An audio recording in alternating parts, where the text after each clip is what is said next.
All right. Guys, thank you for joining us and seeing us at 12:01.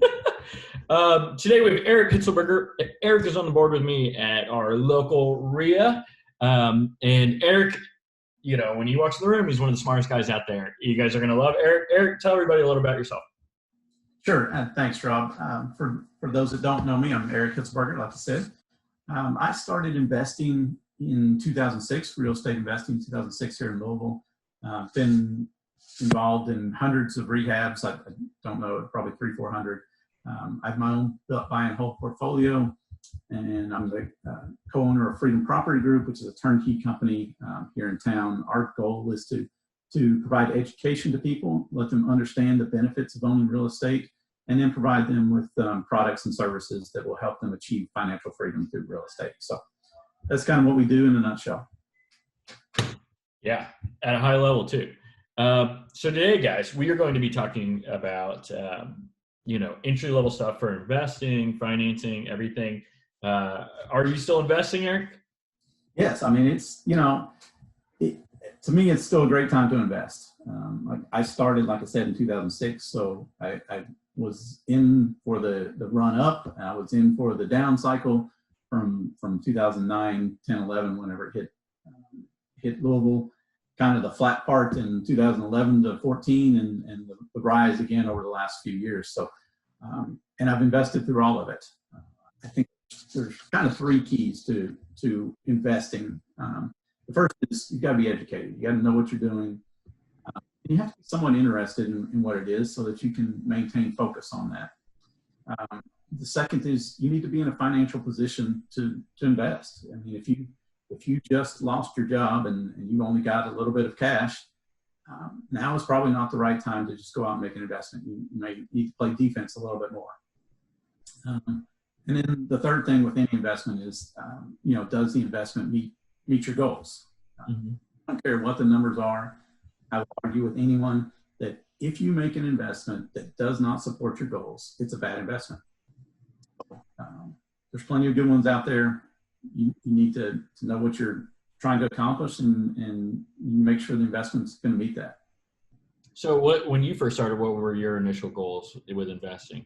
So when I started, I had a real job, a full-time job, and I made a decent salary. So my goal at that point was to kind of achieve long-term wealth. I wasn't worried as much about income. I had that piece covered. And really what I wanted to do was to buy a certain number of properties and eventually pay them off so that I would have long-term cash flow in appreciating properties in good areas of town. And that's how I started. Over some time, that's changed. I decided that, hey, I wanted to get away from having a real job. And so I started making investments that would generate a little cash. But still, I never went to low-income properties where cash was the primary factor. Yeah. Or B class, C class, where I'm still going to get some appreciation and wealth building, but able to generate cash flow as well. And that's primarily where I invest. I've got some different things. I've got student rentals that's probably the closest thing to cash flow properties that I own. But then I've got a couple others that are strictly for wealth building. Well, I'm sure if you started in 2008, Louisville's growth has been crazy. I mean, I'm sure places that weren't even on your radar as C's and B's are now on your radar. Yeah, sure. I mean, and one of the biggest differences, I think, from 2008 or 10 or so, that in 2008, you could kind of get up on a Saturday morning, excuse me, and get on the MLS and find 5 properties and go look at a couple of them and make some offers, and you were going to get something accepted. It was just not a challenge to find a property. Today, it takes a whole lot more work than that. Now, that's for active investors who are looking for really good deals. Passive investors,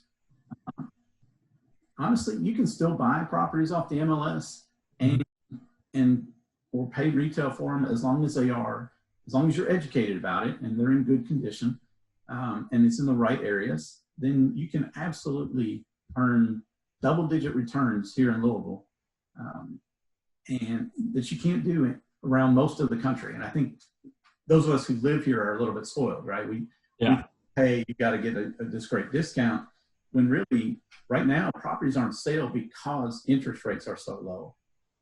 And that gives you great returns. And if you're looking for 10%, 12%, and you can get it, I wouldn't advise you to pass it up.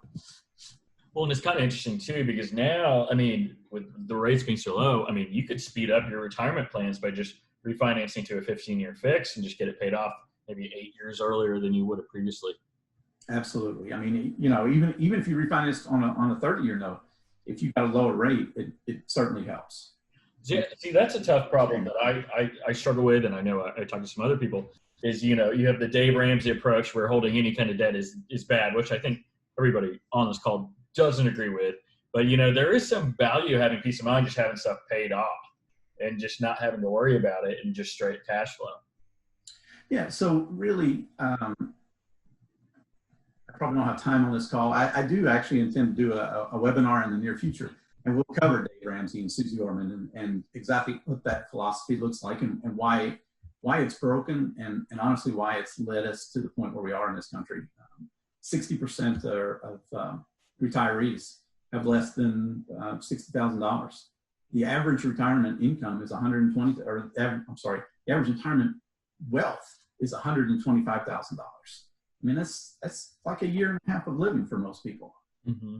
And those are people who followed the Dave Ramsey and Susie Orman model. But yes, what low interest rates and the current environment provide us right now is that opportunity to take on liabilities that fund cash flowing assets that will pay our income and cover our expenses. And the faster you can do that, the faster you can get those assets in that will cover your expenses, then you can really start to pay them off. Then you can just, you know, stop at that point, not incur the additional liability, and just focus on paying that off and reducing that liability to the point where you really have achieved financial freedom. And that's what I believe the goal. That's what my goal is. That's what I believe most people who want to build wealth, that's what their goal should be. Well, we spoke earlier, and one thing that I thought was interesting about you is you guys, Erik's a rock star in our sector, and whatever he does, he kind of kills it. But Erik just invested. He talked earlier about education. Erik just hired a mentor to learn how to invest in the stock market prudently. Like, Erik's one of the smartest guys in the room, and he's paying people to help him. So, I mean, there's a lot of value in education, and that's something that Korea always offers. I mean, there's a wealth of resources.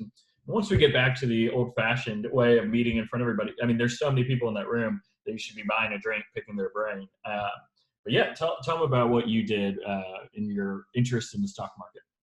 Yeah, so, you know, at one time in my life, I guess I can say this without being terribly embarrassed, but I had a 401k. And I thought that was a good idea, right? I mean, that's what everyone says, that you go out and work real hard and put money in a 401k and try to survive off that. I eventually figured out that was a tragic idea, and I took all my money out of the market, the stock market, and I put it into real estate, into some other things that I know. And it's not that the stock market is bad. It's that I wasn't educated or terribly interested in investing in individual businesses. So that's kind of why getting out of 401k is a prudent investment at any time. Not investing in the stock market is not necessarily prudent. It's just what I prefer. But with this recent crash, you know, there was obviously a lot of opportunity, and that opportunity existed in paper assets in the stock market faster than it's going to exist, if at all, in real estate.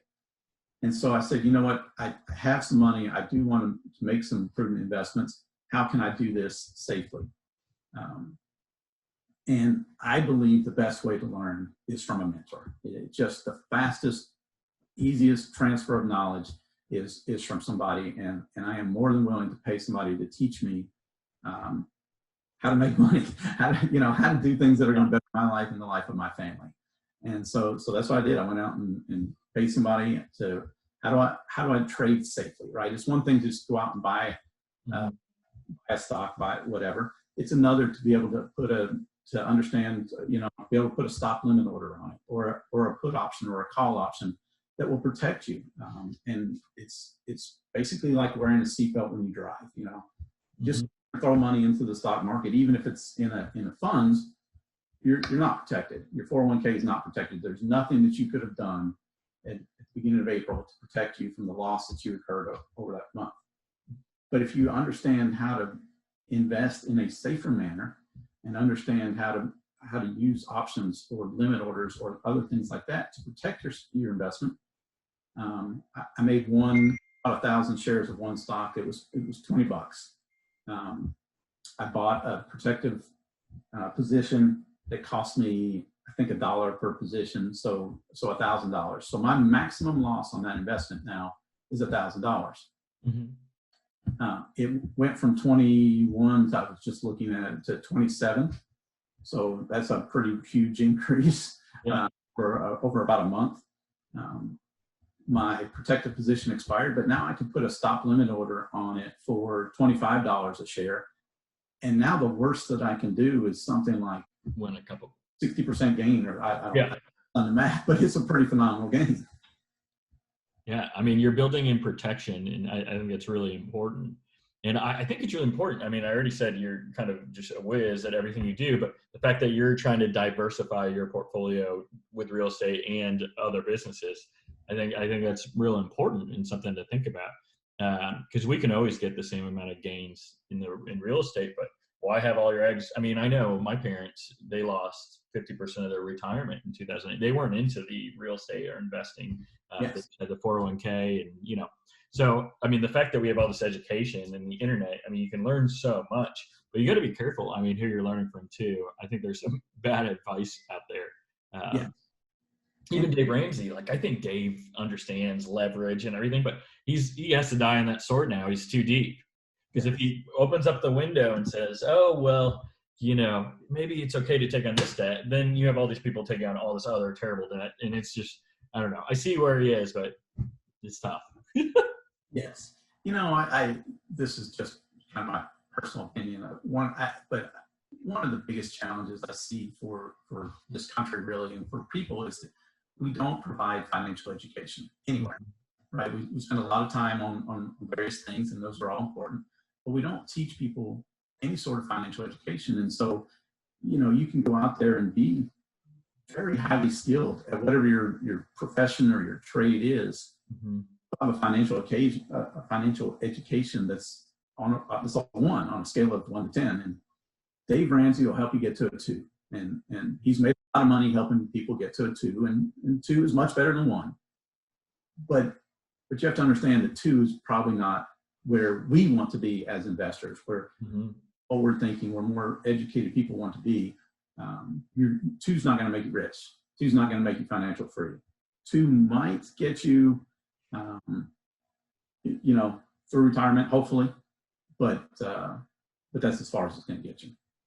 Yeah, it's harder to get more assets when you're just trying to buy a $150,000 rental, and then once you make another 50, then you buy another one. And I mean, you're missing on all the appreciation, you're missing on all the depreciation and the cash flow. I mean, I don't know, but I made the mistake once of working Dave Ramsey leads, like people that signed up for his class. But most of the people that sign up for his class are people that are in like major debt, and they just, and so I was like, oh, this is not something I want to be working with. And that was when I first started real estate. But it's interesting. And I mean, I'm going to plug that Choose FI podcast I really like.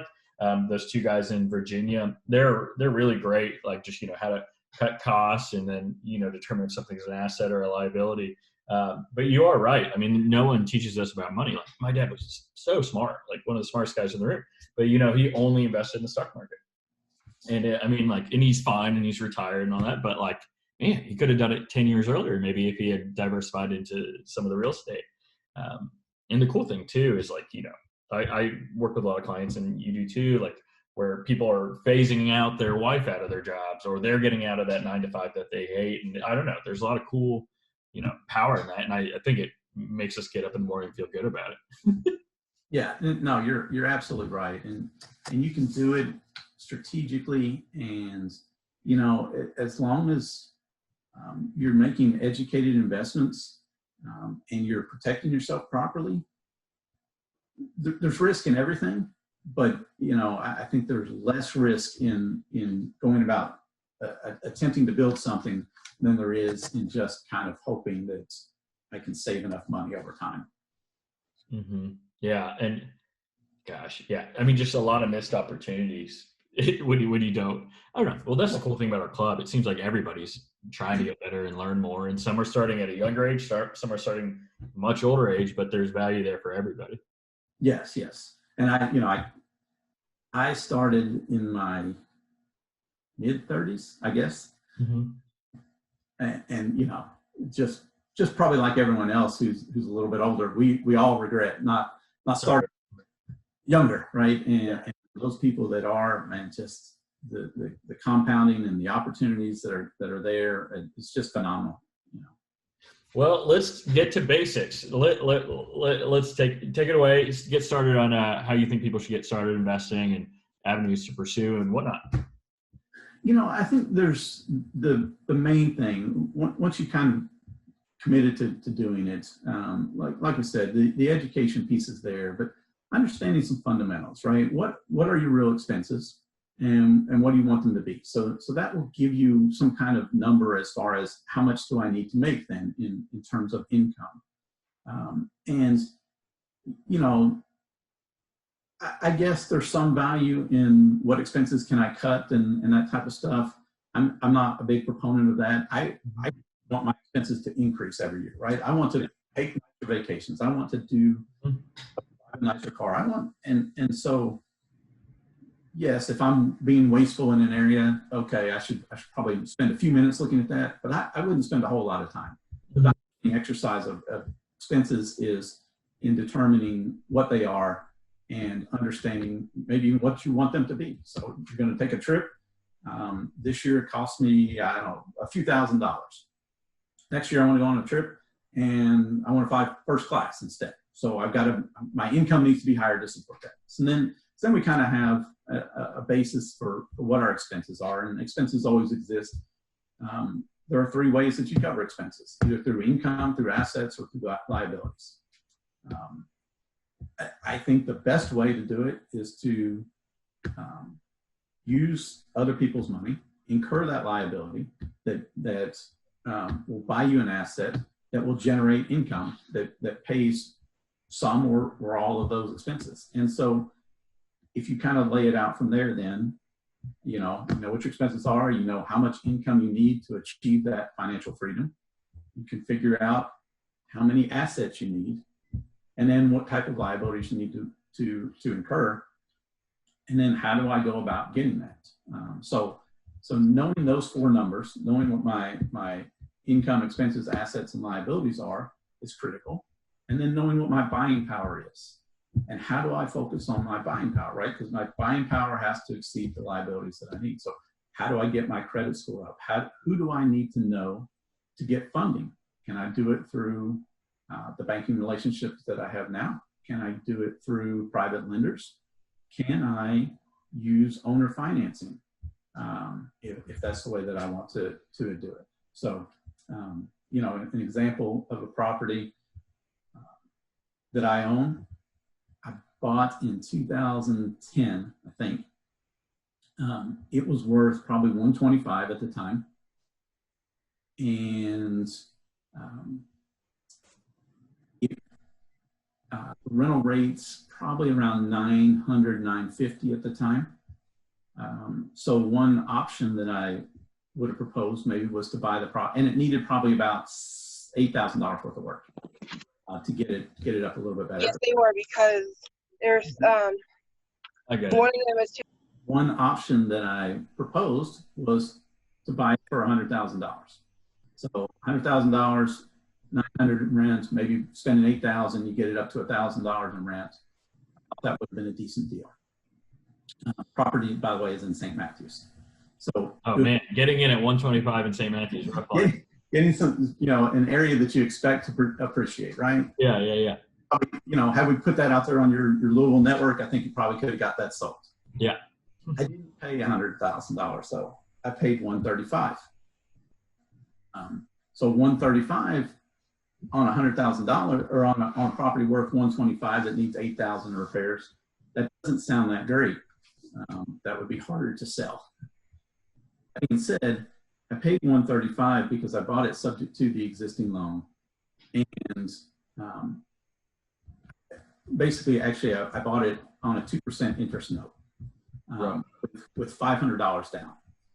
So my $500 down plus the $8,000 that I invested means I had for repairs. Hey, can I interrupt here? Can you explain what subject to is, just for the people that don't know what that means? Yeah, so subject to, and this was more owner financing than subject to. He did have a loan, but subject to means that you're going to take over somebody's existing mortgage. You're going to make the payments on that mortgage. So if there's a property out there, it's a $100,000 property and it has a $97,000 mortgage on it, there's no real equity. You can agree, and the loan terms are acceptable to you. You can agree to buy the property subject to the existing mortgage, meaning $97,000 of the purchase price is going to be paid to Wells Fargo or whoever's holding that note.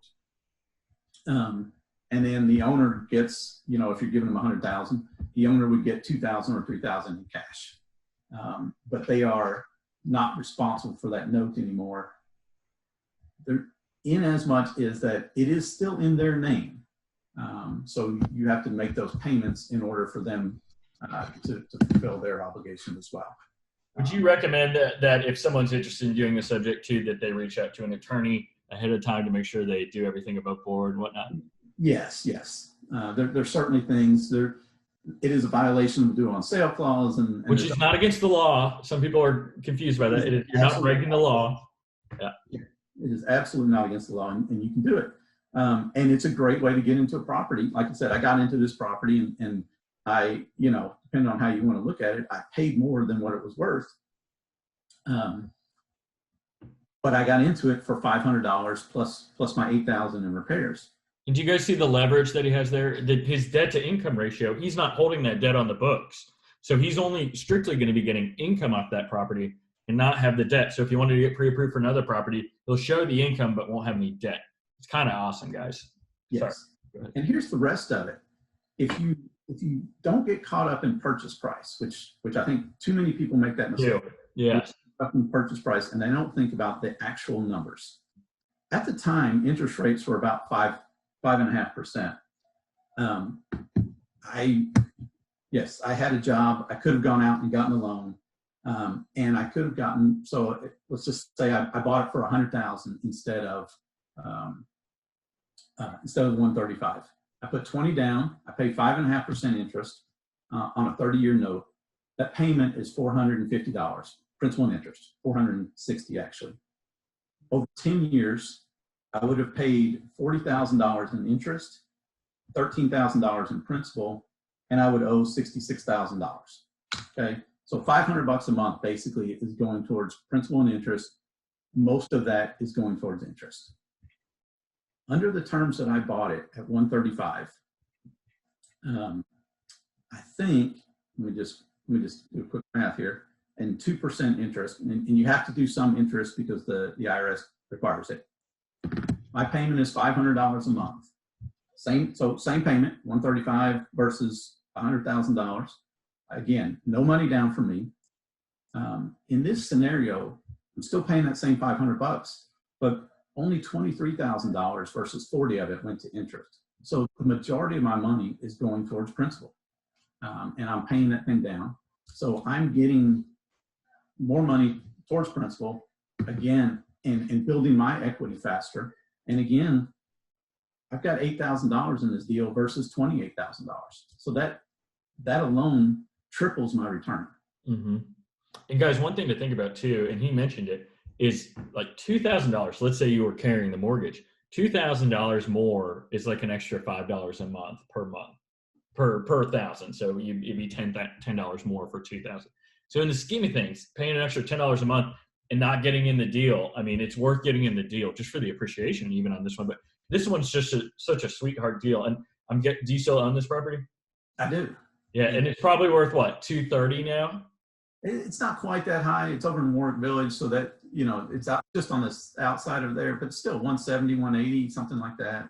And I bet you owe what? You probably owe 75 or something on that now. Something in that range. Yeah, guys. Yeah, learn from him. He's the smartest guy in the room. Go learn from him. So, how easy is it to get a deal where I overpay, where I give the person more money than it's worth any day, right? So there's plenty of opportunities out there to buy and to invest. In that case, you have to be a little bit more active. Passive opportunities exist in the same way. With interest rates being so low, like I said, you can go out and buy a good property that's been fully renovated and earn a double-digit return, outperform the stock market, certainly to goodness, outperform your 401k, and be working on achieving your goals, and do it without having to spend a lot of time and effort. There's a lot of people out there who just who value their time differently and don't want to spend it doing research and and toilets and contractors and all the fun things that come with our industry, and would prefer to have somebody else do it for them. And the fact that they can go out and still make literally a killing in this city is fantastic. So we were talking about this on the phone earlier today. David Green, who I work with, who's from Bigger Pockets, we went out to California and we were telling everybody, what kind of returns you can expect here. And he said the best cap rate they can get is a 5 cap in Compton. And if you know Compton, it's a little bit crazy. And so he's like, they all think you're full of crap, Rob. Like, no one believes you. And so we talked about the appreciation and then how much more cash flow. Guys, our market is insane. And that's why there's so many people coming to our market, out-of-staters, trying to invest in our market. And we're really insulated. I mean, we're in such a good position. Like, we really don't even appreciate how awesome we have it. No, unless you're looking outside. I had somebody, I have a fourplex deal that I proposed to somebody the other day. And it's an investor. It's a family office actually in Texas. And I gave him the price, and there's kind of a special situation with this in that we're getting well above market rent. Yeah. And so I gave them the price. I showed them the numbers, and they just didn't believe it.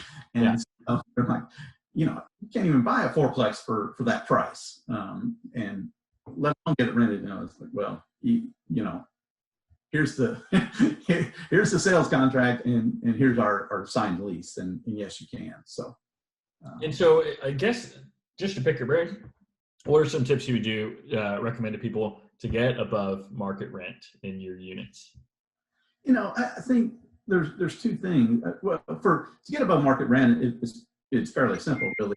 You have to have an above market place. Now, that does not mean it has to be, depending on where you are, it doesn't mean you have to go out to Valley Station and put all granite in the house and fully and stainless steel appliances and all these other things. But there are things that you can do, and there are things that you can do that benefit you. And those are ones that we attempt to do for our investors, right? There are people out there who want to be the Walmart of landlords, right? And provide a basic product for a basic cost. And that's perfectly fine. That's not us. We provide a better product. We try to attract better tenants, and we ask for better rents. And so simple things, right? Carpet is like one of your highest expenses as a landlord anyway. So we plan to take out carpet regardless. And we put in LVP flooring. That looks nice. It looks nicer than the house next door. The tenants are going to be happier. The residents are going to be happier. So that's and they're going to want to pay a little bit more. We do mostly new kitchens. We do tile surrounds. Tile in the surrounds. Fiberglass is great, very very protective. Tile looks a lot better. Plus, we can tile to the ceiling so that if your shower head leaks, it doesn't spray onto the drywall behind it and do any damage. And it lasts a long time. So things that we can do that make the property look nicer and more durable help us get higher rents. And one thing that I've always appreciated about you is that you go you and Denny both do this at a high level. You tank proof the property, so when you manage them, you're not getting all these daily headaches. Or you have a perfectly good toilet, but you put a cartridge in, so when you do have to make those changes, it's easier to use master locks. I mean, you guys are just playing on a whole nother level. Yes. All of our, however many 100+ homes that we've got now, they're all painted the same color. Now there's things you can do that'll save you a lot of time and effort, right? That paint, the touch-up's easier to turn over, and like you said, you buy the faucet that has the metal inserts instead of plastic ones, and you pay $5 extra at the time, but you don't have to worry about it. Mm-hmm. Yeah, and I had another question for you, but I'm blanking on it. Okay, so John Cisco said, buy in volume, purchase a uniform, consistent product in all of your units, lower cost, higher quality. Yeah. Yes, absolutely. Yeah, you can't beat it. Yeah. One thing one of my clients does at a high level, I know my question now too. They're partnering up with like House of Ruth, and they're putting people in at a high level. I know Jimmy Welsh, who's like the man, one of the top realtors in our market. He partners up with like churches and nonprofits, and where you can charge a per door charge, but you only have one tenant paying, so you don't have to call it a rooming house, a boarding house, or anything. In Southeast Christian, I mean, a lot of these nonprofits, if you reach out to them and you find out what they want, like I know our average rent on one of our quadplexes is like $550. We're getting $688 because we partner with House of Ruth, and they're paying for it themselves. My question, I guess, is: do you guys mess with Section 8? Did you used to? Do you not now? Do you think you'll go back to it? What are your thoughts? We typically do not. I've done it on a couple different properties. In general, I believe that BC properties are better, and BC neighborhoods are better. For me, they've provided a better return over time. And in those neighborhoods, I have a better product. So Section 8 really can't afford what I've got. So I just don't worry about it. We do partner with the nonprofit, which is what that deal is on fourplexes. I've got that rented to them, and so it is slightly above market value, but it's guaranteed money too. Yeah. So there are people who, again, I kind of made that point earlier: be educated and do what you're interested in. The same type thing is work with people that you're interested in working with, right? So I prefer to work with people who, as far as residents, who are more responsible, have had, shown some level of responsibility someplace. And it sounded bad. I don't mean to say that Section 8 people aren't responsible, but I want to work with people who can afford a little bit more because they've done something more in life. They've attended college, they've developed a trade, they're a manager at their job, whatever it is that they've done, and they can afford $1,400 in rent or $1,000 in rent versus someone who can only afford, a couple $100 because of the station they're at in life right now. Sure. Yeah. Okay. So right now, do you mess with Indiana at all? What are your thoughts about Indiana relative to Kentucky? We've started going into Indiana a little bit. I'm still learning it, so we're going cautiously until I get a little more familiar with it. But we're definitely looking to expand. We get calls weekly, if not more often, from out-of-state people wanting to invest here, and so we're looking for more properties, and Indiana has some, so we're looking there as well. So one cool thing about Indiana guys is that they're more owner friendly than relative to Kentucky.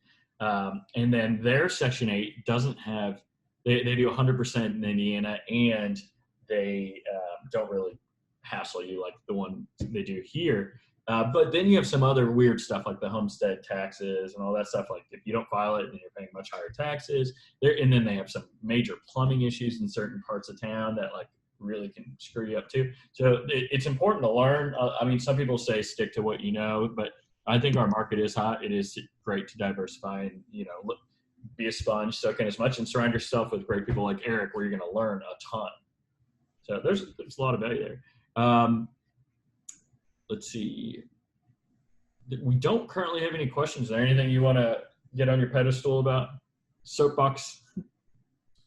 No, I think going back to the education piece, and this is something we've talked about a lot, but we are going to host a webinar, and Rob, I'll send you the information so you can send it out. But if anybody's interested, they can email me as well.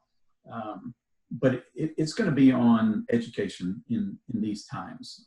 I think, like I said, I went out and spent some money and got educated on the market or how to invest in the stock market and stuff like that because I saw the opportunity. There are lots of opportunities coming up in real estate. I don't see a downturn in the market the way that we did 2008, 9, 10. At the same time, there's going to be individual opportunities and chances to help people that if you don't know how to do subject to, if you don't know how to do a short sale, if you don't know how to identify people in need, you won't be able to help them. And that's kind of a shame because helping them is a great thing in and of itself. Yeah. You can also set yourself up very well, or even if you pass that deal on to somebody else, set them up very well. That's going to be, these are all coming over the next 6 to 18 months. I'm going to teach a class in Korea and I think it's scheduled tentatively for October, but and that was fine when the world was normal, but the world is on fire right now. And the people who are educated and the people who take the time to learn these things are going to be able to take advantage of it. And so we're going to make this offer and give people this opportunity sometime in the next week and a half. I just got to get a date set. Sorry. Yeah. And guys, we have an awesome Korea virtual meeting coming up at the end of the month where I think it's Christina Spells out of Indianapolis. She's a big wholesaler. I've heard her speak before. She's just awesome. You guys are going to really love her. And then Erik was telling me that the pre-meeting for that is going to be with Renee Buster talking about skip tracing. She's a sniper. So if you ever need help, Renee's great. But yeah, we've got a lot of great stuff coming up. I'm still working through the list of everyone who's been on Bigger Pockets to bring them in for our Zoom calls. So I've gotten 2 or 3 yeses out of like 100 people. So I got to keep on barking down those trees. So hopefully we'll have some more great content coming our way. Erik, thank you so much. Erik posted his email in there. Erik, some people might be watching this like on YouTube later. So if you want to say it out loud. So yes, it is Erik, E-R-I-K, at fpg-ky.com. FPG is Freedom Property Group. So Erik at fpg-ky.com.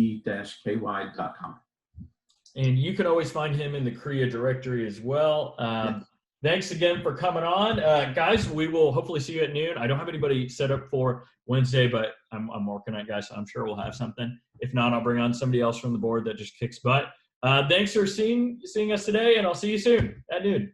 Thanks, Erik. All right. See you guys. Guys, take care.